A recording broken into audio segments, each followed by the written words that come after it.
lahat panalo. Okay, welcome back. At dito pa tayo sa ating second level fourth question. Meron na 20,000. Jobel, let's go sa ating fourth question worth 25,000 pesos. Please choose your next category. Galing-galing. Galing-galing yung mga achievers. Okay, your question is, sino ang tinaguriang Asia's Queen of Songs? Jobel, question again. Pasensya ka na, ang show na to puno-puno ng katanungan, lalo na sa'yo. Mahilig ka ba mahiram ng gamit? Minsan po. Minsan. Saan na naman papunta to? Sa kanyang pagkatao. Okay. Ito, ang tawag dyan kasi, set up. Yan. Basta set up. Napagalaman ko, Daddy Dudes, yang pala si Jobel, ang hilig manghiram ng hindi kanyang gamit.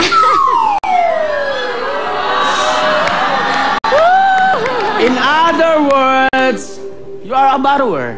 Nakalakaba. Nanghiram.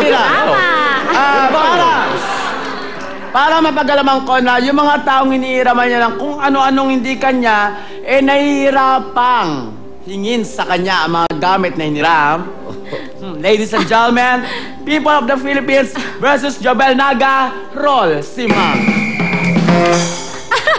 Jobel, sana naman yung hiniraman tayong at damit, isoli mo na kasi napakatagal na, 2 months na. Pati yung hiniram mo sa akin 20 pesos, bayaran mo na. Pawa ka naman sa akin. Kasi syempre, parehas lang naman tayong kapos. Sana, kung palaring ka dyan, balik mo na sa akin yung mga hiniram mo. Okay. Pero, Tomas, in fairness naman kay Jobel, baka nag-iisa lang yun. Isa pa lang yun, Daddy Dudes. Isa pa lang. Kasi ganito, may sinabi si ate kanina na paro kayong kapos. Maswerte ka. Kasi buong ngipin mo, kami ni ate kapos. Sana naman sinosoli mo na yung mga gamit. Okay? Dahil dyan, Prof. Alejandro, I'd like to give another award of applause para dito kay Jobel.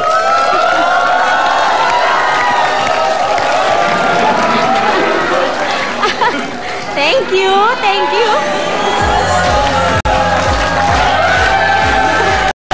Ibig sabihin, sa paaralan ng Asar Talo, nakaka 2 stars ka na, huwag tularan! Kanina, Jobel, kaya sinabi mo na distract ka doon sa unang wag tularan. Ha? Yes. Hindi mo nasagot Dalawa na maayos po, sa ating third question. Ikaw, okay ka na? Okay na po. Okay, naalala mo pa yung tanong? Opo. Okay, please answer within 7 seconds. Timer, please. Miss Pilita Corrales.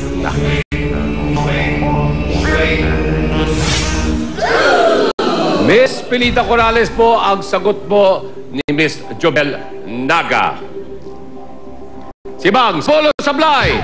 Sapul! Sapul! Sapul! Sapul! Sapul! Sapul! Sapol! Okay, ito na po. Ayan na, okay na.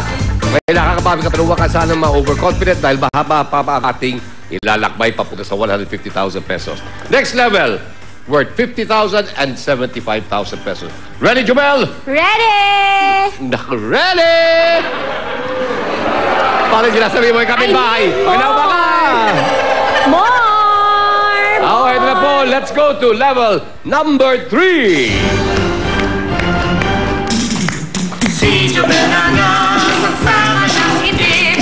Di siya makita, magtatago sa dilim. Parang natututo ang kanyang rangaskin. Hapit niya ay naging kiling-kiling libagin. Hapit niya ay naging kiling-kiling libagin.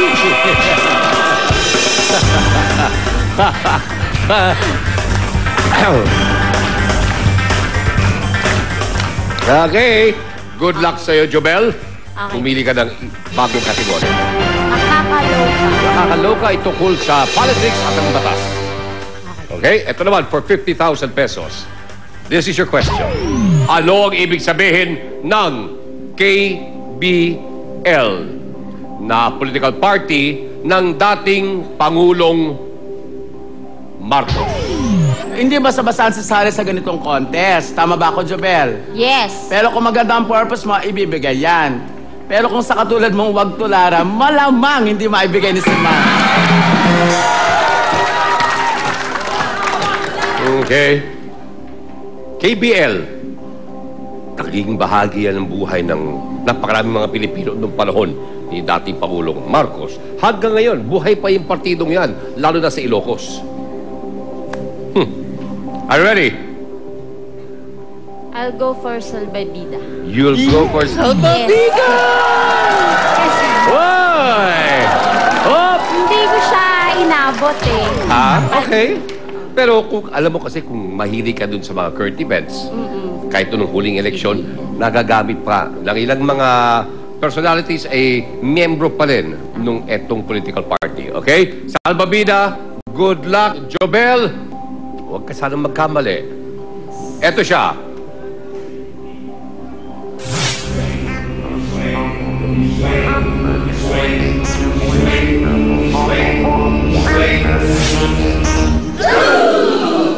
Okay, Jobel, kailangan mo yung sagot mo, please.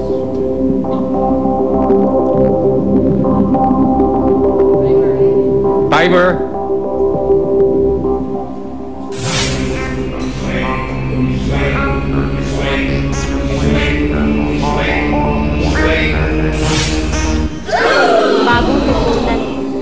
Bagong lipunan lang po kasi na ano. Yun lang nakuha mo yung bagong Opo, lipunan. bagong lipunan. Hindi mo nakuha ang ating simula, yung first word o yung ibig sabihin ng K. In other words, dahil hindi mo nakuha yung K, eh may problema po tayo. Yan ang ating pag-uusapan. We come back dito sa Asar! Lahat! Asar! Talo! Lahat! Panalo! Yan po ating maituturing Eto na! Sampol! Supply!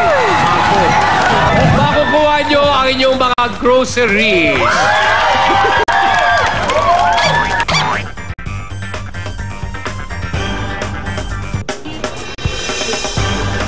Maraming salamat sa iyo, Maxwell. Kung hindi dahil sa iyo, hindi namin makukuha ang premyong ito. Salamat din po sa GMA at sa Asar Talo at higit sa lahat kay Mr. Edo Manzano. Asar! Talo! Nye, nye, nye, nye, nye, nye! Asar! Talo! Nye, nye, nye, nye, nye! Alam mo naman kung gaano kita minahal, Alfred. Pero mas pinili mo ang ambisyon mo. Maging matapang ka at maging